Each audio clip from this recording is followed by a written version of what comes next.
UP के कानपुर के पास rail हादसा, साबरमती एक्सप्रेस पटरी से उतरी। रेल प्रशासन ने जारी किया हेल्पलाइन नंबर। बनारस से अहमदाबाद जा रही थी ट्रेन के कुछ ट्रेन को डाइवर्ट करना पड़ा। रात करीब 2:30 बजे कानपुर के पास डिरेल हुई साबरमती एक्सप्रेस। फिलहाल किसी के घायल होने की जानकारी नहीं। बनारस से अहमदाबाद जा रही थी ट्रेन। कोलकाता में लेडी डॉक्टर से दरिंदगी के खिलाफ आज पूरे देश में हड़ताल पर सरकारी और प्राइवेट अस्पताल के डॉक्टर्स। आईएमए ने आज सुबह से 24 घंटे हड़ताल का ऐलान किया। कल सुबह 6 बजे तक आईएमए की हड़ताल। केवल आवश्यक सेवाएं और इमरजेंसी वार्ड स्ट्राइक से बाहर। डॉक्टर्स की सुरक्षा के लिए केंद्र प्रोटेक्शन एक्ट लागू करने की मांग। सूत्रों के मुताबिक सरकार का प्रदर्शनकारी डॉक्टर्स को सीपीए के लिए समिति बनाने का प्रस्ताव है, लेकिन हड़ताल खत्म होने पर ही आएगा अधिनियम। डॉक्टर्स तुरंत लाने की मांग कर रहे हैं। देश भर में डॉक्टर्स का प्रदर्शन जारी। कहा कि इंदौर पश्चिम बंगाल सरकार एक दूसरे को कर रही ब्लेम। हम पहले महिला फिर डॉक्टर, नहीं मिल रही सुरक्षा।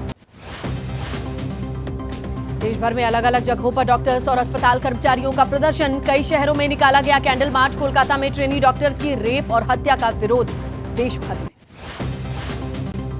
प्रदर्शनकारी डॉक्टर्स की पीड़ित परिवार के लिए न्याय की गुहार। कहा आज डॉक्टर्स असुरक्षित, सभी अस्पताल में काम करने वाले डॉक्टर्स की सुरक्षा की सरकार ले जिम्मेदारी। कोलकाता की घटना के विरोध में देश भर में प्रदर्शनकारी डॉक्टर्स ने कहा कि सरकार ऐसा सख्त कानून बनाए जिससे दोबारा ऐसी कोलकाता जैसी घटना न घटे। डॉक्टर्स की सुरक्षा पर ध्यान दिया जाए। आज भी कई जगह प्रदर्शन। Federation of all India medical association, IMA और डीएमसी से जुड़े डॉक्टर्स दिल्ली में निकालेंगे चलो जंतर मंतर मार्च। सुप्रीम कोर्ट से कोलकाता रेप और हत्या मामले की स्वतः संज्ञान लेने की मांग। 2 वकीलों ने चीफ जस्टिस को चिट्ठी लिखी है। कहा कि हम मूक दर्शक बन के नहीं बैठे रह सकते।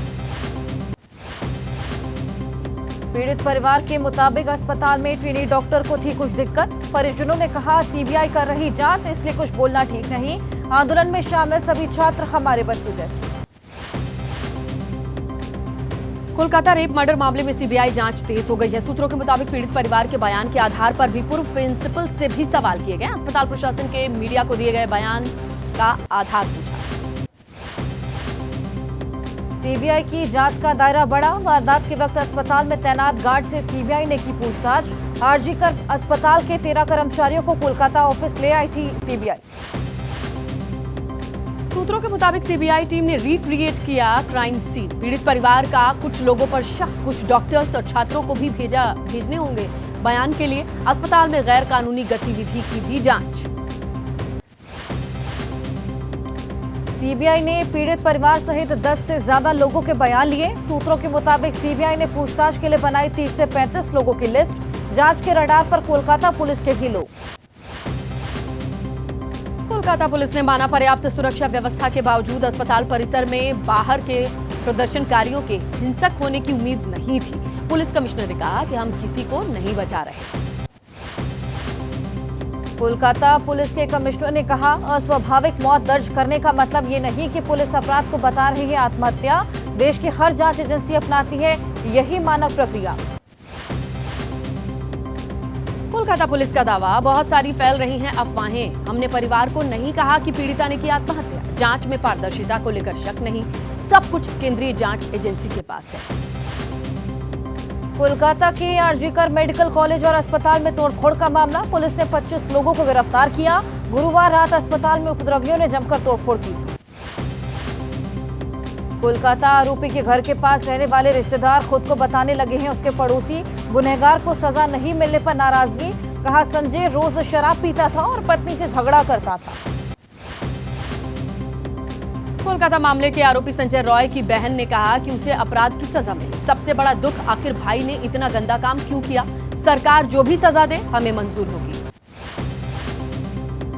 कोलकाता रेप मर्डर मामले में सियासत जारी। ममता बनर्जी ने लगाए आरोप। सीपीएम बीजेपी ने अस्पताल में तोड़फोड़ की। सोशल मीडिया पर फर्जी खबरें फैलाकर सच छिपाया। पीड़िता को मिले न्याय। केंद्रीय मंत्री नित्यानंद राय का आरोप, पश्चिम बंगाल में अराजक हालात बनाना चाहती हैं ममता बनर्जी। मुद्दों को भटकाने की कोशिश में हैं। सीबीआई को जांच में करनी चाहिए मदद। पश्चिम बंगाल के राज्यपाल सीवी आनंद बोस ने कहा, अस्पताल में जो कुछ हुआ वो बहुत ही परेशान करने वाला और चौंकाने वाला। लोगों को लगता है कि उन्हें गुमराह करने का प्रयास किया गया। बीजेपी नेता स्मृति ईरानी का दावा, अस्पताल में हमला साक्ष्य मिटाने की कोशिश। क्या अस्पताल में किसी ने नहीं सुनी पीड़िता की आवाज? निर्भया की घटना के बाद सख्त किया गया कानून। केंद्रीय मंत्री सुकान मजूमदार ने मांगा सीपी विनीत गोयल का इस्तीफा। कहा, ये टीएमसी की पुलिस। बीजेपी नेता ने कोलकाता पुलिस की नारेबाजी की। राजस्थान के उदयपुर में 2 छात्रों में झड़प के बाद तनाव, धारा 144 लागू, इंटरनेट भी बंद। आरोपी छात्र के पिता की गिरफ्तारी के बाद हिंसा और आगजनी हुई थी। बीजेपी के राष्ट्रीय पदाधिकारियों की बैठक आज। सभी प्रदेश अध्यक्ष, प्रदेश संगठन मंत्री इसमें शामिल होंगे। पीएम मोदी, जेपी नड्डा, अमित शाह, राजनाथ सिंह भी शिरकत करेंगे। बीजेपी के राष्ट्रीय पदाधिकारियों की बैठक में 4 राज्यों के विधानसभा चुनाव की रणनीति पर होगा मंथन। पार्टी के संगठन चुनावों पर भी होगी चर्चा। कल देर रात तक चली बीजेपी अध्यक्ष जेपी नड्डा के घर पर बीजेपी की बड़ी मीटिंग। राष्ट्रीय महासचिवों के साथ पार्टी के अध्यक्ष की संगठन को लेकर बातचीत हुई। हरियाणा चुनाव को लेकर पीएम मोदी की अगुवाई में हुई बीजेपी की अहम बैठक। राजनाथ सिंह, अमित शाह, जेपी नड्डा, मनोहर लाल खट्टर मीटिंग में शामिल हुए। विधानसभा चुनाव से पहले कांग्रेस में बड़ा फेरबदल। केशव महतो, कमलेश को झारखंड तो तारिक हमीद कर्रा को बनाया गया जम्मू कश्मीर का प्रदेश अध्यक्ष। महाराष्ट्र कांग्रेस में भी हुआ बदलाव। मुस्लिम चेहरे को दी गई अहम जिम्मेदारी। सैयद मुजफ्फर हुसैन बनाए गए प्रदेश कार्यकारी अध्यक्ष। बाला साहेब थोराट बने सीडब्ल्यूसी के मेंबर। हरियाणा में एक ही चरण में होगा मतदान। चुनाव आयोग ने विधानसभा चुनाव की तारीखों का किया ऐलान। 1 अक्टूबर को डाले जाएंगे वोट, 4 अक्टूबर को होगी काउंटिंग। जम्मू कश्मीर में 3 चरणों में होगा मतदान। चुनाव आयोग ने किया ऐलान। 18 सितंबर, 25 सितंबर और 1 अक्टूबर को वोटिंग। 4 अक्टूबर को आएंगे नतीजे। विधानसभा चुनाव की तारीखों के ऐलान के बाद जम्मू कश्मीर के लोगों में दिखा उत्साह। 10 साल बाद जम्मू कश्मीर में होने जा रहे हैं विधानसभा चुनाव। जम्मू कश्मीर में चुनाव के ऐलान का गृह मंत्री अमित शाह ने स्वागत किया। कहा, सरकार की लगातार कोशिश की वजह से जम्मू कश्मीर में हुए एक नए युग की शुरुआत। जम्मू कश्मीर में चुनाव के ऐलान के साथ ही बीजेपी नेता कविंद्र गुप्ता ने किया बीजेपी की जीत का दावा। कहा कि चुनाव के लिए पार्टी पूरी तरीके से तैयार। कांग्रेस नेता पवन खेड़ा ने विधानसभा चुनावों में जीत का किया दावा। कहा, विधानसभा चुनावों में डूबने वाला है मोदी सरकार का सूरज। चुनाव ऐलान पर बोले हरियाणा के पूर्व मुख्यमंत्री भूपेंद्र सिंह हुड्डा। हरियाणा में कांग्रेस तैयार है। लोग भी जनता कांग्रेस को सत्ता में लाने के लिए कमर कस चुके हैं। दिल्ली के पूर्व डिप्टी सीएम मनीष सिसोदिया की पदयात्रा जारी। कल कालका जी मंदिर से यात्रा की शुरुआत हुई थी। यात्रा के दौरान आम लोगों से कर रहे थे मुलाकात। महाराष्ट्र विधानसभा चुनाव को लेकर महाविकास अघाड़ी का महामंथन। उद्धव ठाकरे बोले, सीटों के बंटवारे पर नहीं है कोई विवाद। एमबीए की मीटिंग में सीएम फेस को लेकर उद्धव ठाकरे का बयान। शरद पवार और पृथ्वीराज चव्हाण जिसे चेहरा बनाएंगे उसे शिवसेना उद्धव गुट का मिलेगा समर्थन। महाराष्ट्र चुनाव को लेकर एमएनएस अध्यक्ष राज ठाकरे ने भी कमर कसी। 26 अगस्त के बीच विदर्भ इलाके में पार्टी की मजबूती के लिए झोंकेंगे ताकत। सोनिया और राहुल गांधी 24 अगस्त को जाएंगे तेलंगाना। सीएम रेवंत रेड्डी ने पूर्व पीएम राजीव गांधी की प्रतिमा का अनावरण करने के लिए न्योता दिया है। कांग्रेस अध्यक्ष खड़गे, लोकसभा नेता प्रतिपक्ष राहुल गांधी ने पूर्व प्रधानमंत्री मनमोहन सिंह से मुलाकात की। सूत्रों के मुताबिक ये एक शिष्टाचार भेंट थी। भारत की मेजबानी में तीसरा वॉइस ऑफ ग्लोबल साउथ शिखर सम्मेलन आज। ऑनलाइन जुड़ेंगे वैश्विक दक्षिण के देशों के प्रमुख। पीएम मोदी करेंगे अध्यक्षता। भारतीय मूल के अमेरिका उप विदेश मंत्री रिचर्ड आर वर्मा का आज से भारत दौरा। जलवायु, एरोस्पेस, कारोबार जगत के प्रतिनिधियों से मुलाकात करेंगे। तो देश के कई हिस्सों से बाढ़ से हाहाकार। आज भी हरियाणा, राजस्थान, छत्तीसगढ़ के कई इलाकों में हो सकती है भारी बारिश।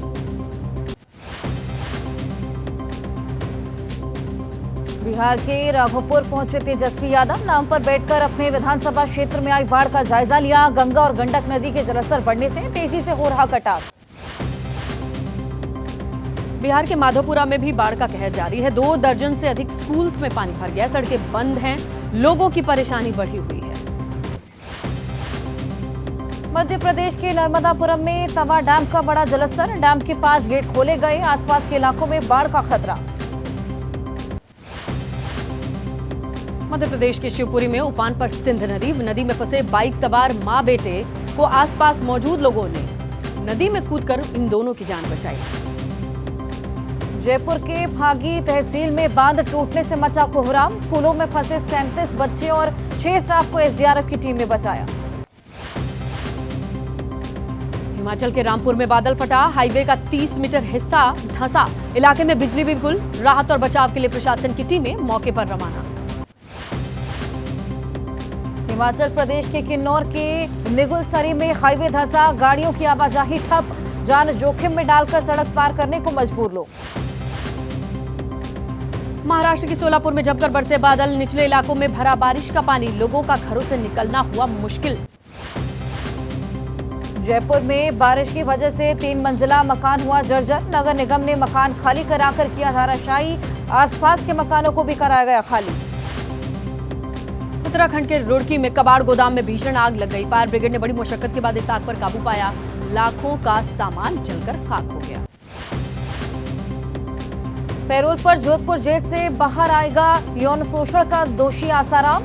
पिछले 6 दिनों से जोधपुर एम्स अस्पताल में चल रहा इलाज। हाईकोर्ट ने इलाज के लिए 7 दिन की पैरोल दी। यूपी के सोनभद्र में रेप पीड़िता नाबालिग छात्रा की मौत। अस्पताल में 20 दिन लड़ती रही जिंदगी की जंग। रेप आरोपी टीचर अब तक गिरफ्त से दूर है। पुलिस की कई टीमें तलाश में जुटी। गाजियाबाद में काला जादू के चक्कर में एक शख्स की हत्या। 3 आरोपियों को पुलिस ने गिरफ्तार किया। तंत्र मंत्र के जरिए पैसा कमाने के लिए चाहिए थी इंसान की खोपड़ी। बिहार में जेडीयू नेता को दिन दहाड़े गोली मारी गई। सहरसा पुलिस के मुताबिक जमीन विवाद में यह गोलीबारी हुई। आरोपियों की तलाश में पुलिस दबिश दे रही है। लखनऊ में पुलिस के जवान ने पत्नी की गोली मारकर हत्या की। खुद को भी मारी गोली। मौके पर पहुंचे डीसीपी ने कहा पारिवारिक विवाद में चल रहा है मुकदमा। देहरादून के एक रेस्टोरेंट में वीडियो बनाने का मामला। बाथरूम में मोबाइल रखने वाला आरोपी गिरफ्तार। पूछताछ में खुलासा, कई वीडियो बना चुका है आरोपी। पेरिस ओलंपिक में 100 ग्राम वजन अधिक होने से मेडल जीतने से चूकी पहलवान विनेश फोगाट का आज वतन वापसी। सुबह 10 बजे दिल्ली एयरपोर्ट पर पहुंचेंगे विनेश। दिल्ली एयरपोर्ट से लेकर विनेश के गांव तक, बलाली तक स्वागत की खास तैयारियां हैं। रास्ते में जगह जगह मेडल विजेता खिलाड़ी की तरह विनेश का सम्मान होगा। विनेश फोगाट ने एक्स पर शेयर की भावुक पोस्ट। फाइनल के दिन वजन की घटना को याद करते हुए लिखा, हमने हार नहीं मानी, हमारे प्रयास नहीं रुके, लेकिन घड़ी रुक गई, समय ठीक नहीं था।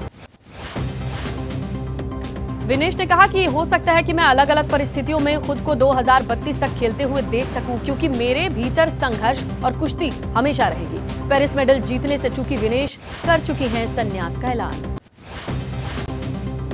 सेना प्रमुख जनरल उपेंद्र द्विवेदी ने पेरिस ओलंपिक में हिस्सा लेने वाले सेना के खिलाड़ियों को सम्मानित किया। कहा आने वाले दिनों में और अधिक ऊंचाइयां हासिल करेंगे सेना के खिलाड़ी।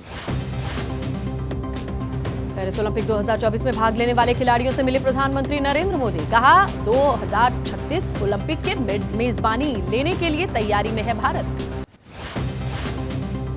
खिलाड़ियों से बातचीत के दौरान पीएम मोदी ने विनेश, नीरज और मनु भाकर की तारीफ की। बोले पेरिस ओलंपिक हमारे लिए टर्निंग पॉइंट, रुकने वाला नहीं है भारत।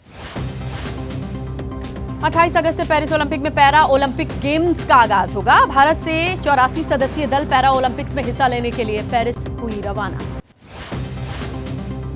पैरा ओलंपिक पर खेल मंत्री मनसुख मंडाविया बोले, पेरिस और पैरा ओलंपिक में अच्छा प्रदर्शन कर खिलाड़ी बढ़ाएंगे देश का गौरव। टोक्यो पैरा ओलंपिक में भारत ने जीते थे 19 मेडल।